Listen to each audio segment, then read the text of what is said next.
Bonjour à tous et bienvenue sur EdBTSMCO. Bienvenue dans cette vidéo où on va faire un quiz de révision sur la culture générale. L'objectif c'est de revoir ensemble des points méthodologiques et des erreurs à éviter pour votre épreuve de culture générale. On a 10 questions à voir ensemble. N'hésitez pas à aller faire un tour sur EdBTSMCO pour avoir des fiches de révision et préparer vos examens du BTSMCO. Ou sinon vous avez aussi le club EdBTSMCO où vous avez accès à de nombreuses vidéos, des cours, des explications si vous avez besoin d'aide pour préparer vos examens.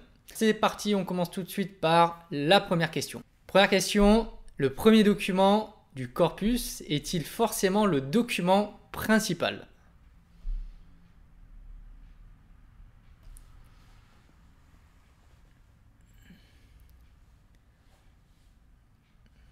Alors la réponse à cette question est non, c'est pas forcément le premier document qui est le document principal. Ça arrive assez souvent, mais la plupart du temps, pour se dire si c'est un document principal, c'est le document où on va avoir beaucoup d'informations. Et souvent, après, les autres documents vont venir soit rejoindre le document principal en énonçant des idées plutôt similaires, vont venir développer un peu plus certaines idées, donc apporter des idées complémentaires, ou au contraire, qui vont s'opposer au document principal. Donc non, faites attention, ce n'est pas le premier document qui est forcément le document principal. Demandez-vous simplement quel est le document qui apporte le plus d'informations. Deuxième question, dans la synthèse de document, est-ce qu'on peut utiliser la première personne et donner son avis personnel?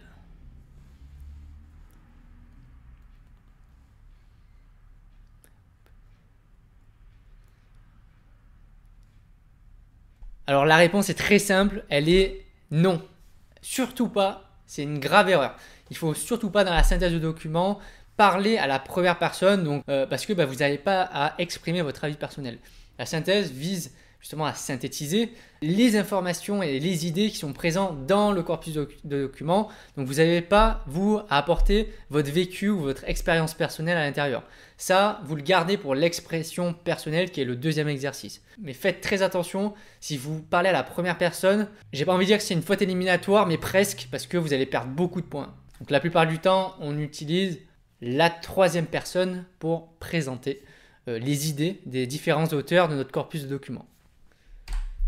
Troisième question, dans chaque partie de la synthèse, est-ce qu'on doit faire référence à l'ensemble des documents?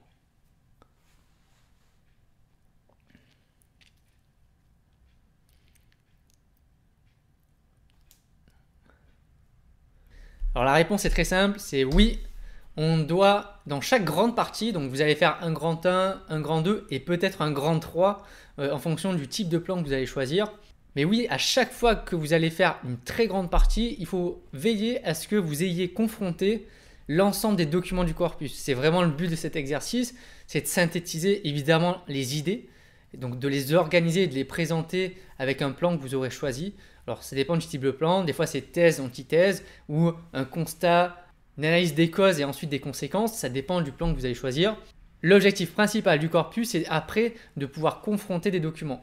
Ces documents-là, entre eux, j'en ai déjà un peu parlé au début, soit ils vont aller dans le même sens, apporter les mêmes idées, soit ils vont développer des idées différentes qui ne sont pas forcément opposées, mais qui vont apporter des informations supplémentaires, ou soit au contraire, ils vont être contradictoires et s'opposer, donc ils vont apporter chacun leur lot d'arguments qu'il faudra bien entendu confronter et rappeler dans votre synthèse. Mais attention, oui, vous devez veiller à ce que vous fassiez une bonne confrontation dans chaque grande partie. Quatrième point, est-ce qu'on peut modifier légèrement la pensée des auteurs dans la synthèse?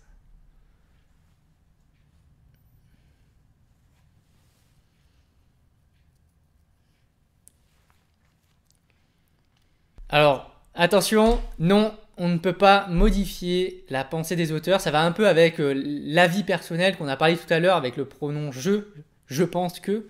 C'est complètement interdit dans la partie synthèse. Alors dans l'expression personnelle, évidemment, vous pouvez apporter votre propre pensée. Par contre, dans la synthèse, il faut que ce soit fidèle à la pensée, à ce qu'a voulu dire l'auteur du document du corpus. Cinquième question, la phase de relecture est-elle une perte de temps pendant l'épreuve?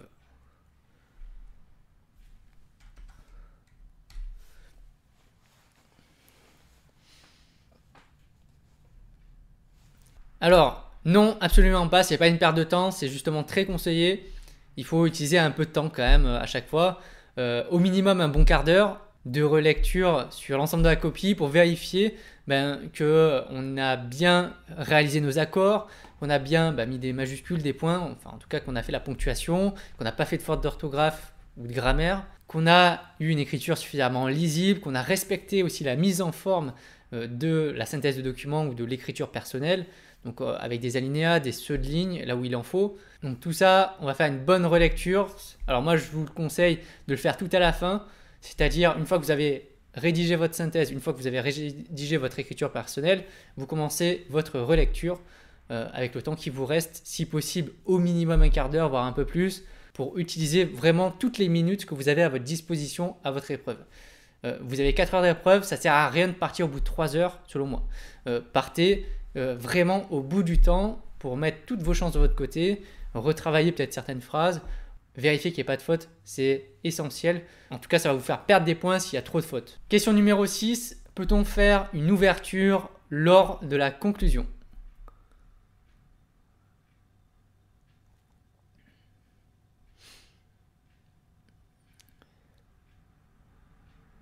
Alors la réponse est oui, vous pouvez faire une ouverture lors de la conclusion lorsqu'elle est utile, c'est-à-dire que si vous estimez que cette ouverture elle est pertinente pour terminer, et en effet, allez-y, vous pouvez faire une ouverture à la fin. Par contre, si vous n'avez pas d'inspiration ou autre, c'est pas grave, ne faites pas d'ouverture parce que la conclusion, c'est les derniers mots que votre examinateur va lire de votre synthèse. Donc il faut laisser une bonne impression, un peu comme l'introduction, il faut faire une bonne introduction pour donner une bonne première impression. Là, il faut donner une bonne fin d'impression pour rester sur une note positive. Si vous ne savez pas faire d'ouverture, évitez d'en faire, ça ne sert à rien puisque c'est optionnel, c'est uniquement si c'est utile. Question numéro 7, est-ce que je dois joindre mon tableau comparatif à ma copie le jour de l'examen ?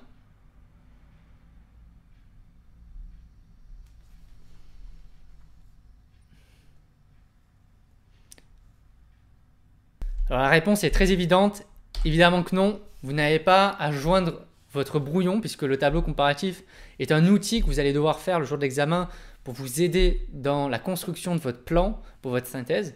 Donc l'objectif, vous voyez, donc là c'est un schéma, un exemple de type de tableau comparatif que vous pouvez faire avec les documents 1, 2, 3, 4 ou 3 ou 5, ça dépend le nombre de documents qu'il y a, généralement il y en a 4, avec une colonne bien sûr sur les pistes de réflexion où vous allez mettre en confrontation sur les mêmes lignes les idées qui se rapprochent, en tout cas les idées qui traitent le même sujet avec un code couleur. Donc, par exemple, moi, le code couleur, c'était en vert, c'est les idées qui se rapprochaient de l'idée du document principal sur la même ligne. En rouge, c'était les idées qui étaient contradictoires, qui allaient à l'opposé.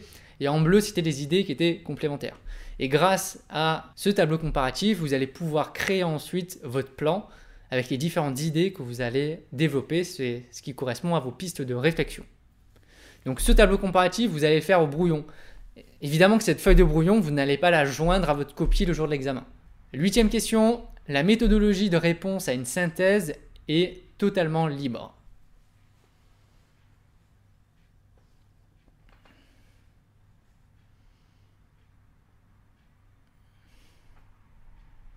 Alors la réponse est non, on n'a pas la liberté de faire ce qu'on veut sur la synthèse.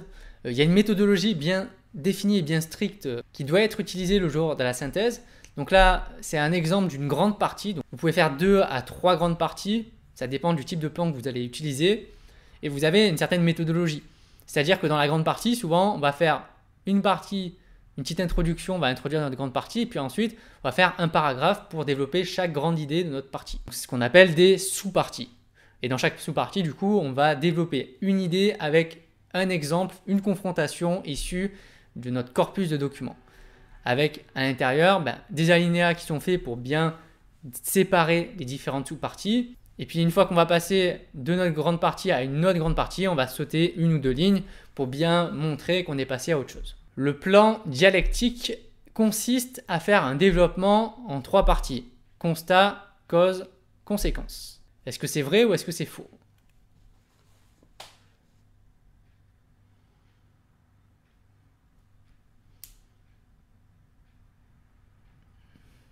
Alors la réponse est non, c'est faux, c'est pas ce type de plan. Un plan dialectique, c'est un plan où on va choisir de faire notre synthèse en 2 grandes parties. une première partie où on va exposer l'idée principale, donc la thèse principale de notre corpus de documents, où on va du coup confronter tous nos documents à l'intérieur qui vont dans ce sens-là de la thèse. Et puis on va faire une deuxième partie où on va confronter davantage encore, où on va exposer les arguments qui sont contre, donc ce qu'on appelle l'antithèse. Comme partout, quand vous allez analyser quelque chose, il n'y a pas tout qui est blanc ou tout qui est noir. Il y a du blanc et noir. Il y a des arguments qui sont pour et d'autres qui sont contre, avec à chaque fois des exemples qui viennent montrer en quoi c'est pour ou en quoi c'est contre. Donc si on vous dit plan dialectique, il faut que vous pensiez à thèse, antithèse. Ce plan-là, il est aussi valable. Vous pouvez faire un plan en 3 parties avec un constat. Donc, qu'est-ce qui se passe? Quelles sont les causes à ce constat-là? Et puis, quelles sont les solutions qui existent, les conséquences si on ne fait rien? Et qu'est-ce qu'on peut faire pour améliorer? Donc, ça dépendra bien sûr du sujet sur lequel vous allez tomber. Dernière question de cette vidéo. Dans l'expression personnelle, est-ce que je peux exposer mon opinion?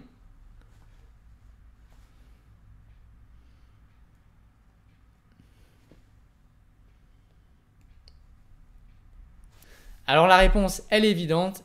Évidemment que c'est oui, et j'en ai déjà parlé.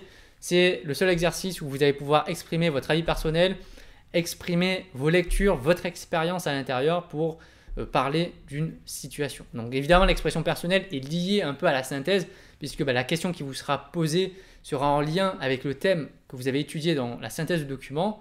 Et c'est là où vous allez pouvoir exprimer, je pense que, donc exprimer tout simplement votre opinion et votre vécu. On arrive à la fin de cette vidéo, j'espère qu'elle vous a plu. Ça a permis de faire un petit point méthodologique sur les erreurs à éviter et ce qu'il faut penser à faire le jour de la culture générale de votre examen. Merci à tous, n'hésitez pas à aller faire un tour sur la chaîne pour voir d'autres vidéos. On se retrouve très vite pour une nouvelle vidéo. Bye!